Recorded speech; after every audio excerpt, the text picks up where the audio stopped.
میرا دل مجھ میں بےتاب ہے اور موت کا ہول مجھ پر چھا گیا ہے۔ خوف اور کپ کپی مجھ پر طاری ہے، ہیبت نے مجھے دبا لیا ہے، اور میں نے کہا کاش کہ کبوتر کی طرح میرے پر ہوتے تو میں اڑ جاتا اور آرام پاتا۔ کلام مقدس پرانے عہد نامہ میں سے زبور کی کتاب، اس کا باب نمبر 55۔ اس آدمی کی دعا جس کے دوست نے اسے دھوکہ دیا۔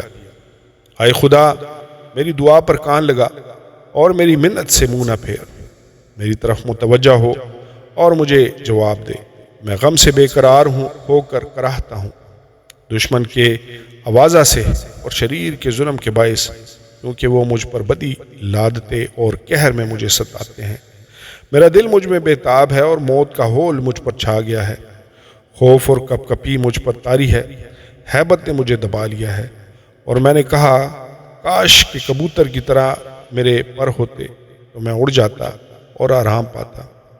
پھر تو میں دور نکل جاتا اور بیابان میں بسیرا کرتا، میں آندھی کے جھونکے اور طوفان سے کسی پناہ کی جگہ میں بھاگ جاتا۔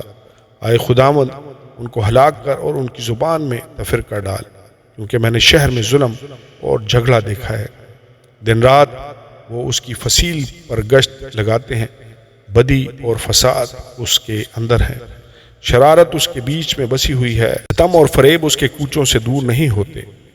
جس نے مجھے ملامت کی وہ دشمن نہ تھا، ورنہ میں اس کو برداشت کر لیتا، اور جس نے میرے خلاف تکبر کیا وہ مجھ سے عداوت رکھنے والا نہ تھا، نہیں تو میں اس سے چھپ جاتا، بلکہ وہ تو ہی تھا جو میرا ہمسر، میرا رفیق اور دلی دوست تھا۔ ہماری باہمی گفتگو شیرین تھی اور ہجوم کے ساتھ خدا کے گھر میں پھرتے تھے۔ ان کو موت اچانک آ دبائے، وہ جیتے جی پاتال میں اتر جائیں، کیونکہ شرارت ان کے مسکنوں میں اور ان کے اندر ہے۔ اور میں تو خدا کو پکاروں گا اور خداوند مجھے بچا لے گا۔ صبح و شام اور دوپہر کو میں فریاد کروں گا اور کراہتا رہوں گا، اور وہ میری آواز سن لے گا۔ اس نے اس لڑائی سے جو میرے خلاف تھی میری جان کو سلامت چھڑا لیا، کیونکہ مجھ سے جھگڑا کرنے والے بہت تھے۔ خدا جو قدیم سے ہے سن لے گا اور ان کو جواب دے گا۔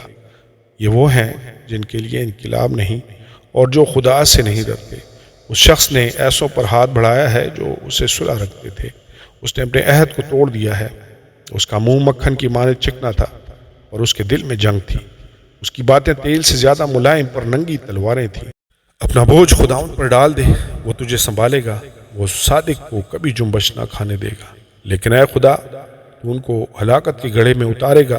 خونی اور دغاباز اپنی آدھی عمر تک بھی جیتے نہ رہیں گے، پر میں تجھ پر توکل کروں گا۔ آمین اور آمین۔